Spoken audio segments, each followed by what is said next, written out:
हिमाचल की बात की जाए तो वहां पर भी एक सीट पर राज्यसभा चुनाव हो रहा है, वोटिंग हो रही है और बड़ा उलटफेर हो सकता है। खबर क्या है? कांग्रेस के 6 से 7 विधायकों ने क्रॉस वोटिंग की है, ये सोर्सेज बता रहे हैं। सरकार को समर्थन देने वाले 3 निर्दलीय एमएलएज ने भी क्रॉस वोटिंग की है। अभिषेक मनु सिंह भी कांग्रेस के उम्मीदवार हैं।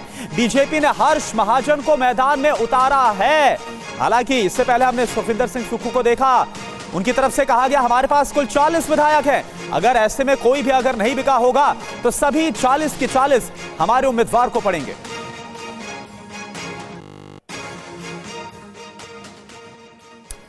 हिमाचल में 67 विधायकों ने वोटिंग की है। कांग्रेस के बीमार विधायक सुदर्शन बबलू भी पहुंचे। जो खबर आ रही है, बबलू को हेलीकॉप्टर से होशियारपुर से शिमला लाया गया। तो एक सीट पर वोटिंग हो रही है। हालांकि जो काउंटिंग है वो 5 बजे से शुरू हो जाएगी, लेकिन इसके पहले ही काफी हद तक जो स्थिति है वो साफ होती हुई नजर आ रही है, पिक्चर क्लियर होती नजर आ रही है। हिमाचल की बात की जाए, 67 विधायकों ने वोटिंग की है और कांग्रेस के बीमार विधायक सुदर्शन बबलू किस तरह से वो अपना वोट देने के लिए पहुंचे, वो तस्वीर भी हम आपको दिखा रहे हैं। क्या इंतजाम कराए गए उनके वोट के लिए। बबलू को बाकायदा हेलीकॉप्टर से होशियारपुर से शिमला लाया गया और इसके बाद उन्होंने अपने मत का इस्तेमाल किया।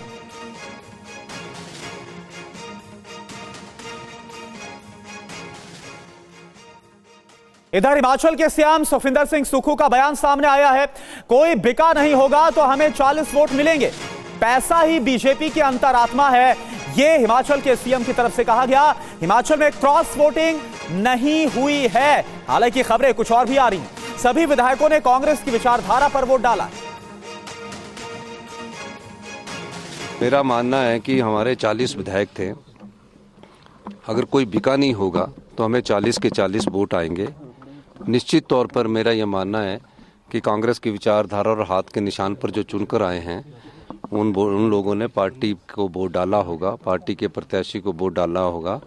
तो अभी तक तो हम शाम को काउंटिंग है तभी कुछ बोल सकते हैं। मेरी सभी विधायकों से बात हुई, अब देखना है कि अभी तो वोटिंग का काउंटिंग 4 बजे तक है, उसके बाद ही रिजल्ट कब बताया जाएगा। अब जरा राज्यसभा चुनाव की इस वोटिंग को लेकर हिमाचल का सियासी गणित क्या बोलता है, ये आपके लिए समझना बहुत जरूरी है। कुल विधायकों की संख्या की अगर बात की जाए तो 68, कांग्रेस के इसमें से 40 विधायक है। कांग्रेस को समर्थन दे रहे निर्दलीय विधायकों की संख्या है 3। बीजेपी की बात की जाए, बीजेपी के पास कुल 25 विधायक हैं। क्रॉस वोटिंग की जो आशंका जाहिर की गई है, ऐसे में क्या है, कांग्रेस के 6 विधायकों की तरफ से क्रॉस वोटिंग की गई, ऐसी चर्चा है।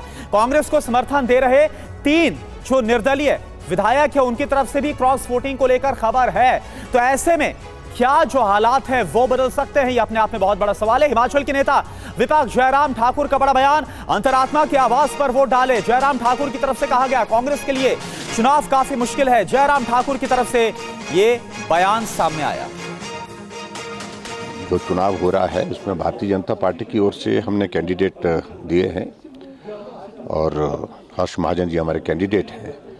और सिर्फ इतना ही कहना चाह रहा हूँ मैं कि सभी विधायक जो है वो जनप्रतिनिधि हैं और जो आवश्यक लगता है कि अपनी अंतरात्मा की आवाज़ से वो मतदान करें, इस बात के लिए मेरा आग्रह है। और चलिए सीधा रुख करते हैं मोहित मल्होत्रा का, हमारे साथ जुड़े पूरी अपडेट के साथ। मोहित, हालांकि सुखविंदर सिंह सुक्खू को पूरा विश्वास है कि उनके सभी विधायक उनके साथ होंगे, उनके उम्मीदवार के साथ, लेकिन खबर आ रही है कि 6 कांग्रेस के 3 जो निर्दलीय है, कुल मिलाकर 9 ये क्रॉस वोट कर सकते हैं, ऐसा हुआ है। तो ऐसे में पूरा गणित बिगड़ सकता है।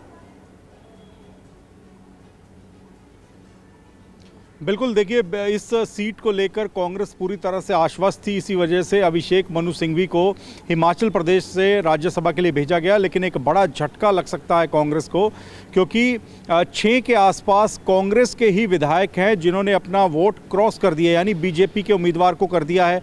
दूसरी ओर जो 3 विधायक जो कि कांग्रेस की सरकार को समर्थन दे रहे हैं, उन्होंने भी अपना वोट जो है क्रॉस किया है, ऐसी खबर सामने आ रही है। क्योंकि जो कांग्रेस की तरफ से जो पोलिंग एजेंट लगाए गए थे उनको वोट दिखाना अनिवार्य था, और वोट दिखाने के दौरान ये बात सामने आई है कि ना सिर्फ कांग्रेस के विधायकों ने बल्कि कांग्रेस की सरकार को जो समर्थन दे रहे हैं 3 निर्दलीय विधायक, उन्होंने भी क्रॉस वोट किया है। हालांकि अभी फाइनल नतीजे शाम 5 बजे तक सामने आएंगे, लेकिन माना जा रहा है कि अब नेक टू नेक फाइट हो चुकी है और बीजेपी ने सोच समझकर हर्ष महाजन को चुनाव में उतारा, जो कि एक वक्त में हिमाचल प्रदेश के पूर्व मुख्यमंत्री और सीनियर कांग्रेस नेता स्वर्गीय वीरभद्र सिंह के रणनीतिक काफ़ी उनके बड़े राजनीतिक सलाहकार माने जाते थे और उनको बीजेपी में शामिल करवाया गया और उनको उतारा गया क्योंकि वो कांग्रेस के वोटों में, कांग्रेस के विधायकों में सेंध लगा सकते थे। एक बड़ा धड़ा है कांग्रेस का हिमाचल प्रदेश में विधायकों का, जो कि सुखविंदर सिंह सुक्खू जो कि सीएम है उनसे नाराज चल रहे हैं और इसी नाराजगी का फायदा उठाने की बीजेपी ने कोशिश की है।